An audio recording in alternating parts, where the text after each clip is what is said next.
একজন পিতা কতটা কষ্ট পেলে তার নিজ সন্তানকে হত্যা করতে পারে। চলুন দেখে আসি চাচার কষ্টটা। খুব খারাপ ঘটনা হয়েছে। কি বলেন? সব ভাঙ্গা চুরিয়া লাগছে। তারা কইছে যাইতো না, তোর মারানির ঘরে মারানি ছাড়া আর কিচ্ছু বহই না। বহইলো খালি এনি। আর বহইলো তার মায়েরা চোখ মারানির ঘরে মারানি। এই বহা করার কোনো বহ নাই। আমি জীবিত থাকতে যদি আমার পরিবারে আমার ছেলে বহে আমার সামনে, আমি কোনো কথা কইতে পারি না। আরে 3টার সময় আমি করতে আইছে ফেরি খাওয়ার সময়। অশান্তির সাগরে অশান্তির সাগরে উপায় আমার আছি। কবাই মারি লেছেন? কেউ দেখছে না, কাল্লায় ছাড়া। শুধু মারছেন আপনি? স্বীকার করতেছেন?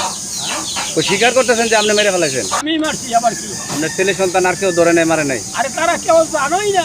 তার দিকে মারছেন আমি টাইম করতেতাম সকালে ফজর নামাজের পরে না এই কিছুক্ষণ আগে? আধা ঘন্টা ঘুমাইছিল সে? ঘুমাইছিল।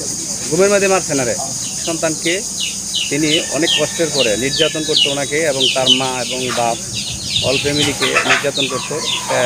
আমরা জানতাম যে ডাক বা এই নেশা দ্রব্য গ্রহণ করতো। তো 2টা থেকে 3টার দিকে সে বাড়িতে আসতে নেশা করে তার বাবাকে এবং তার মাকে নির্মমভাবে মারধর করে এবং সারা বাসায় গালাগালি করে। তো এক পর্যায়ে সে গালাগালি মারধর করে ঘুমিয়ে যায়। পরবর্তীতে কটার দিকে আনুমানিক? সকালে, খুব ভোরে না? আধা ঘন্টা আগে এখন থেকে, তাহলে আধা ঘন্টা আগে যদি হয় পরিমাণ 8টা, সাড়ে 8টার দিকে কিন্তু তার সন্তানকে সে কুড়াল দিয়ে ঘুমের মধ্যে কুপিয়ে হত্যা করে। ইন্না লিল্লাহি ওয়া ইন্না ইলাইহি রাজিউন।